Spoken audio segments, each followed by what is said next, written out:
Alors, chers amis, c'est un plaisir pour moi de vous présenter un aperçu des propositions et des priorités pour l'année de la foi que nous allons inaugurer chez nous le premier dimanche de l'Avent. Le pape Benoît XVI nous invite à vivre cette année de la foi comme une première étape du défi de la nouvelle évangélisation. Déjà, depuis presque 2 ans, dans ma lettre pastorale, j'ai lancé chez nous cette mission de la nouvelle évangélisation qui, pour moi, est le défi de refonder notre Église d'ici. Depuis, nous avons vécu des moments forts de formation et de conscientisation de notre mission. Et je pense particulièrement à notre rencontre de juin dernier qui a réuni presque 600 personnes pour nous préparer à la tâche de la transmission de la foi. Dans quelques jours, le synode des évêques à Rome étudiera le thème de la nouvelle évangélisation et de ses implications pour toute l'Église catholique. C'est dans ce contexte que l'année de la foi sera officiellement lancée le 11 octobre pour souligner le 50e anniversaire de Vatican II et le 20e anniversaire du catéchisme de l'Église catholique. Cela veut indiquer l'importance de ces ressources pour accomplir la mission de transmettre la foi au monde d'aujourd'hui.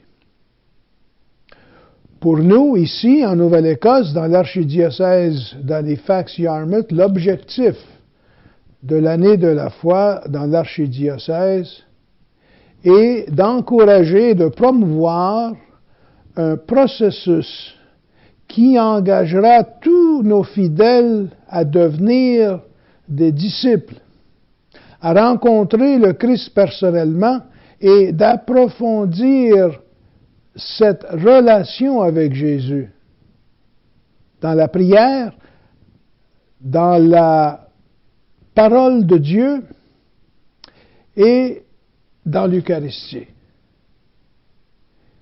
Et c'est dans le but de ces objectifs que je vous invite à faire votre part. Nous vivons des moments difficiles dans notre Église chez nous, et c'est précisément pourquoi il faut redoubler nos efforts pour assurer que le Christ et son Évangile continuent à être une bonne nouvelle. C'est ça la nouvelle évangélisation. Mais la nouvelle évangélisation, comme la transmission de la foi, ne se fait pas sans certaines valeurs. J'ai déjà appris il y a quelques années qu'on ne donne pas ce que nous n'avons pas, que nous ne pouvons pas être des témoins de la foi si notre foi n'existe pas, si elle n'est pas bien fondée et soutenue. Donc, pour offrir au monde un témoignage de vie crédible, nous devons nous engager selon certaines valeurs fondamentales. Ces valeurs, on les retrouve dans les Écritures, dans l'enseignement de l'Église, et aussi dans l'expérience de nos communautés de foi actuelles, qui sont vivantes, où on retrouve les talents et les charismes nécessaires, mais particulièrement l'engagement de personnes convaincues qui acceptent de proposer Jésus-Christ. Alors, pour bien réussir notre année de la foi, je veux vous mentionner quelles sont ces 5 valeurs essentielles que nous avons identifiées. Alors, la première, c'est être disciple. Cela veut dire suivre le Christ. Cela veut dire se laisser former par le Christ et nous appuyer sur son enseignement. C'est suivre son chemin et c'est vivre sa vie. Le deuxième est être témoin. Ça, c'est une valeur importante et on ne peut pas témoigner de ce que nous n'avons pas entendu, de ce que nous n'avons pas reçu et que nous avons accueilli. Alors, partagez ce que nous avons reçu. Si c'est la foi que nous avons reçue, être témoin, c'est de le faire concrètement. La troisième valeur, c'est la communauté de foi. Alors, la communauté des chrétiens est précisément communauté quand les personnes transformées par le Christ, qui sont devenus ses disciples, qui ont vécu avec lui, et pour qui le Christ est quelqu'un d'important, quand ces gens se réunissent ensemble et partagent leur expérience du Christ, c'est ça qui fait d'eux une communauté vivante. On ne fait pas communauté en restant seul et isolé quelque part. Alors, comme chrétiens, nous avons besoin d'être ensemble. Donc, la valeur importante de la communauté chrétienne, une communauté de foi. Quatrièmement, c'est la rencontre personnelle du Christ qui soutient la foi par la vie liturgique et les sacrements. Ce que je veux dire ici, c'est que si nous nous réunissons ensemble, ce qui nous garde ensemble dans une communauté, c'est la relation personnelle avec le Christ. Cette relation qui se maintient par la prière et qui est soutenue par les sacrements. Et pourquoi les sacrements? Parce que les sacrements sont les moyens concrets par lesquels nous touchons le Christ et le Christ nous touche personnellement. Évidemment, quand ces valeurs sont rassemblées et sont présentes chez un individu ou dans une communauté chrétienne, on devient crédible. Et la crédibilité de notre foi, elle se manifeste concrètement dans nos actions. Alors, être juste, être charitable envers nous-mêmes, entre nous et envers les autres, c'est ce qui va exprimer le fait qu'on est vraiment des chrétiens crédibles. Alors, chers amis, nous avons besoin, comme individus et comme communauté de croyants, de redécouvrir ces 5 valeurs.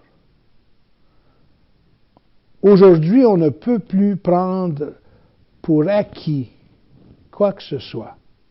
Peut-être qu'autrefois, on était catholique parce que nos grands-parents étaient catholiques ou parce que nos parents étaient catholiques. Mais aujourd'hui, on est catholique quand on le choisit de l'être. Donc, on ne peut pas prendre pour acquis quoi que ce soit.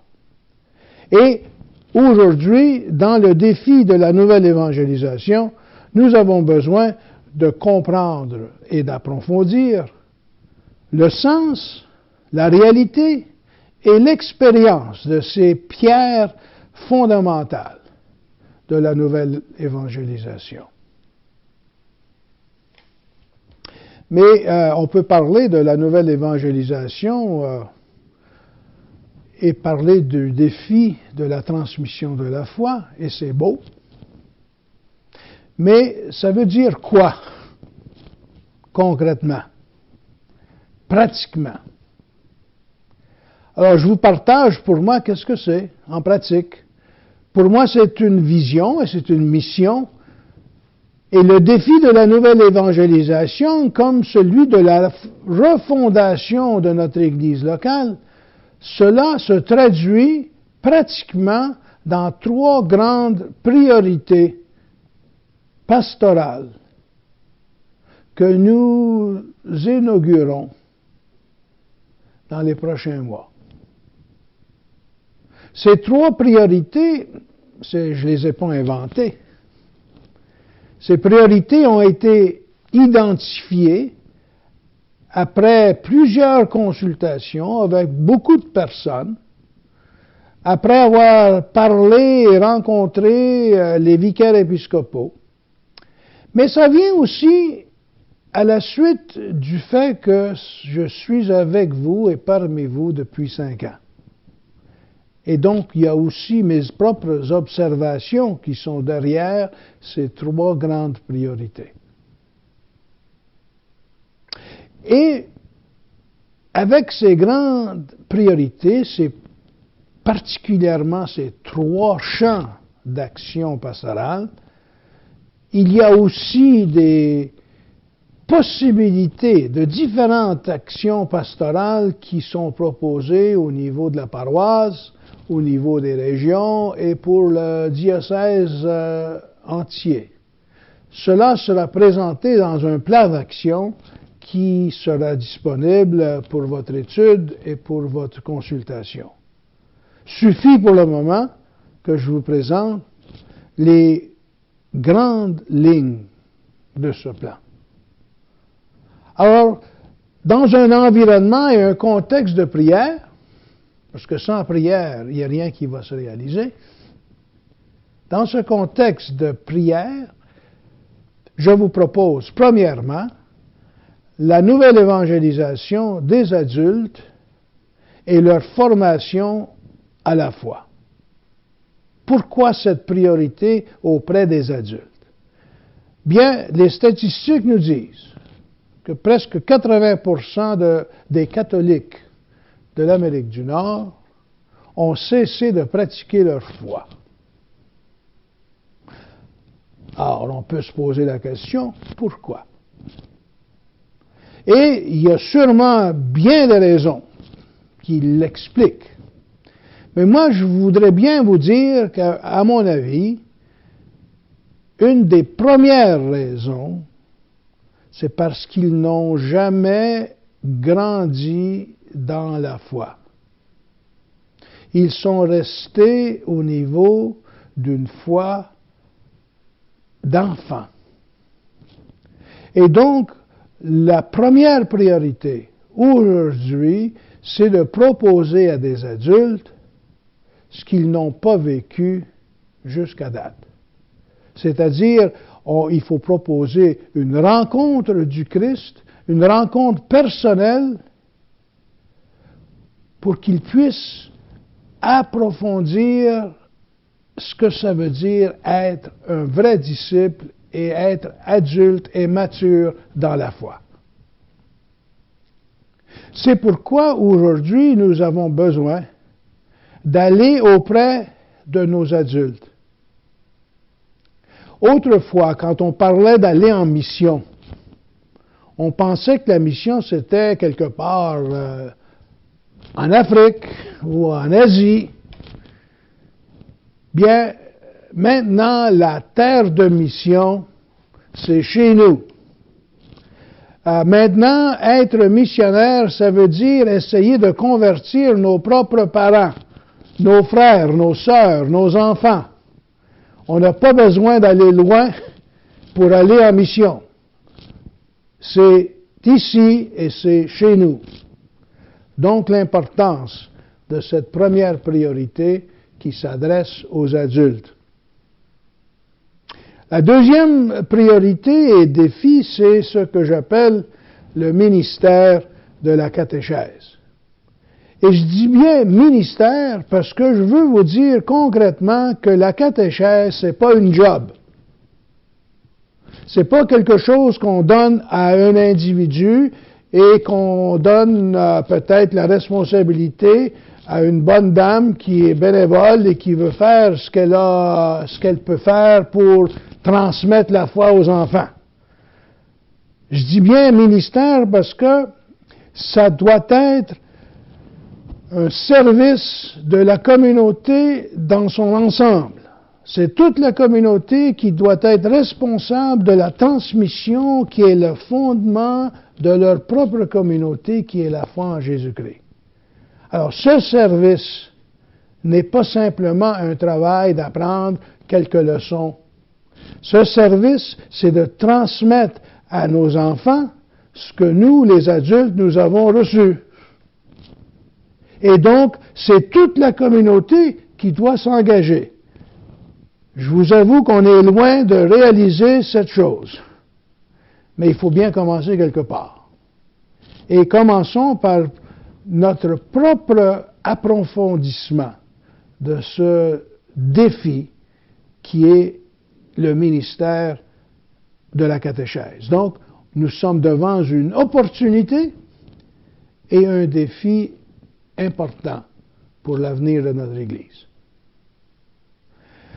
La troisième priorité, c'est le mariage chrétien et la famille. Pourquoi est-ce qu'on s'est attardé sur ce champ d'action pastorale?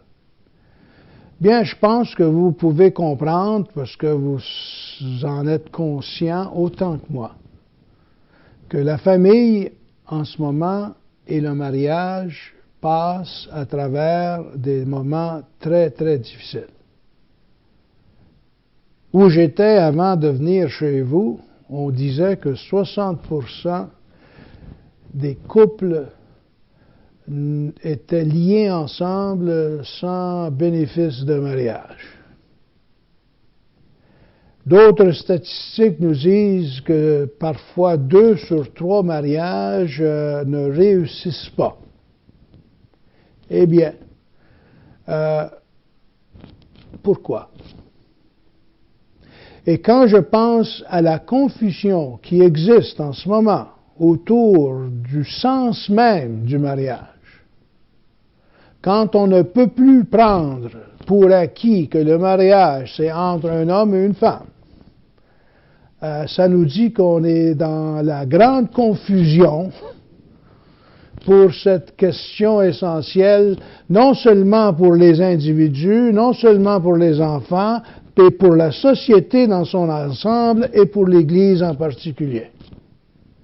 Alors, l'importance de trouver des moyens pour redéfinir, pour peut-être retrouver le sens humain et chrétien du mariage. Et tout cela, nous allons essayer de le faire par des moyens concrets que nous proposons dans le plan d'action pour la prochaine année, mais c'est évident que ce n'est pas un travail pour une année, mais pour plusieurs. Alors voilà, ce sont les trois grands défis, les 3 grandes actions pastorales que nous proposons pour les prochains mois. Évidemment, dans les prochains mois, le plus qu'on peut faire, c'est d'initier ce grand travail. Et j'aurai besoin de la participation et de la collaboration de toutes les personnes de bonne volonté qui croient en ce que nous sommes en train de mettre en place. Dans les prochaines semaines et dans les prochains mois, nous allons continuer les différentes rencontres et les actions proposées pour cheminer vers quelque chose qui va être pour la gloire de Dieu. Alors, dans les prochains mois, nous avons des dates déjà prévues pour certaines activités. Je vous parle d'une rencontre en particulier qui aura lieu au mois de novembre, le 16 et le 17 novembre, qui va porter sur le renouvellement de notre Église et la guérison de notre Église suite aux abus sexuels. Ça, c'est quelque chose qui nous touche de très près. Et donc, je vous dis d'avance que ça s'en vient et que nous travaillons à faire de cette rencontre quelque chose d'important pour la vie de notre Église. Aussi, au mois de novembre, à la fête du Christ roi, je vais lancer officiellement cette année de la foi qui commencera le premier dimanche de l'Avent. Et nous aurons aussi l'occasion de rencontrer les prêtres et les diacres dans des journées de ressourcement. Pour l'année qui s'en vient, donc pour cette année de la foi que nous proposons pour votre considération, nous avons choisi de suivre le calendrier liturgique. Alors, comme le premier dimanche de l'Avent initie une année nouvelle, on a pensé de commencer l'année de la foi avec et dans l'esprit d'une attente de l'Avent, le Christ qui sera parmi nous, non seulement dans la célébration eucharistique ou dans la célébration de Noël, mais qui sera avec nous et de façon nouvelle, espérons-le, suite à ce grand mouvement de la nouvelle évangélisation. Donc, pendant la période de l'Avent, il y aura des activités proposées au niveau de la paroisse, au niveau des régions, au niveau du diocèse. Et pendant toute l'année, il va y avoir ce partage et cette promotion d'activités aux trois niveaux de notre vie locale. Pendant le carême, nous allons proposer des sessions pour les catéchètes. On va aussi présenter ce que nous avons conçu et que nous sommes en train de travailler, qui portera sur la famille et sur le mariage. Pendant la période de Pâques, nous allons continuer à promouvoir ces grandes priorités et de façon particulière, nous allons commencer à proposer la semaine nationale qui va porter sur la vie de la famille. Et nous allons continuer dans cet esprit. Pendant la période de Pentecôte, nous imaginons peut-être un autre grand rassemblement pour la Pentecôte. Et dans le temps ordinaire, bien, nous allons vivre ce qui est la dimension ordinaire de notre foi. Et ça, c'est la période dans laquelle nous allons mettre l'importance sur la crédibilité de notre Église. Alors, dans le temps ordinaire, par nos actions ordinaires, sommes-nous crédibles ou pas? Alors voilà, donc, les grandes idées. Je vous invite à étudier le plan d'action dans votre paroisse, avec vos amis, avec les prêtres qui vous servent ou les diacres qui sont là pour vous accompagner. Approfondissez le message de ce plan d'action et engagez-vous à faire quelque chose. Il ne faut pas tout faire, mais il faut faire quelque chose. Et faites-le au niveau de vos capacités. Vous ne demandez pas des miracles. Dieu va faire les miracles. Nous, il faut faire notre part. Alors, faites ce que vous pouvez. Et comme je vous ai déjà dit dans ma lettre pastorale, la mission de Jésus-Christ est entre nos mains. Et sa proclamation dépend maintenant de nous et de ce que nous allons en faire. Nous sommes l'Église et notre monde est dans l'attente de l'Évangile que nous lui apporterons. Alors, merci d'avoir écouté ce discours. J'espère que ça vous sera utile et à la prochaine. Au revoir.